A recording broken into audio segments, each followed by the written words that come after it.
है कि चाल की डिफिनेशन क्या है, तो आप लिखेंगे किसी वस्तु की चाल, किसी वस्तु की चाल, किसी वस्तु की चाल स्थिति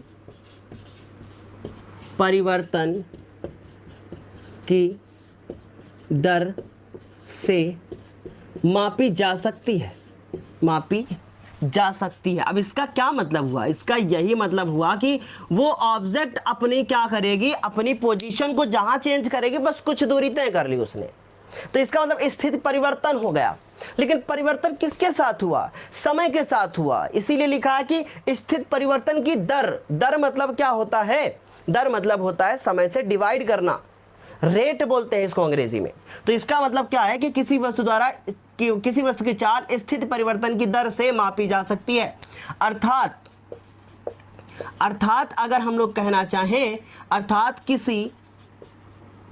अर्थात के बाद मैं किसी लिखकर छोड़ रहा हूं। देखिए आप लोग जानते हैं एक फॉर्मूला, चाल बराबर दूरी बटे समय। तो अब मैं वही लिखने जा रहा हूं कि अगर समय एकांक हो जाए तो दूरी किसके बराबर हो जाएगी? चाल के बराबर हो जाएगी। अर्थात किसी एकांक समय में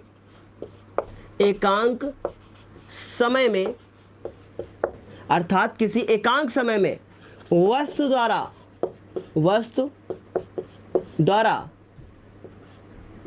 चली गई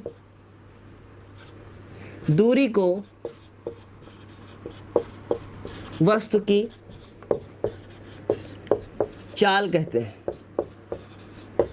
वस्तु की चाल कहते हैं। ठीक है, ये चाल कैसी राशि है? सदिश नहीं है, अदिश है, क्योंकि इसमें दिशा का ज्ञान नहीं होता।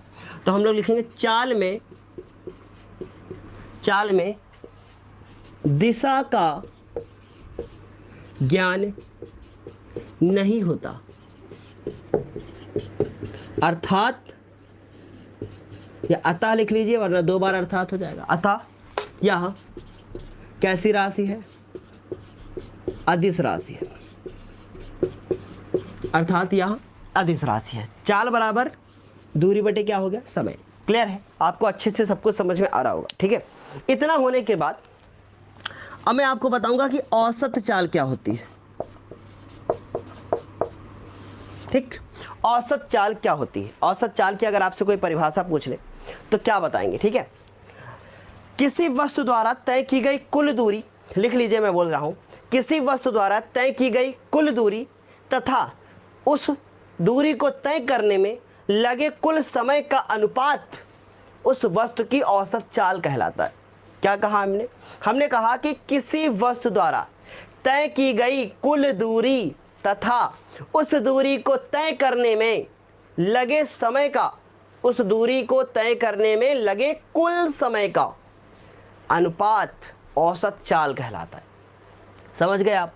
जैसे कि बाय एग्जांपल मैं मान ही लूँ कि अब मैं थोड़ा कहीं जाता हूँ किसी चाल से, उसमें कुछ समय लगा, फिर मैं थोड़ा और आगे गया कहीं पे, फिर दूरी जो हुई उसको और उसमें जोड़ा दूरी में, और फिर जो चाल मिली हमको, उनको सबको आपस में जोड़ते जाइए। इसका मतलब क्या होगा? कुल दूरी बटे कुल समय बराबर औसत चाल। खुद का बिजनेस स्टार्ट करना है लेकिन इन्वेस्टमेंट नहीं करना,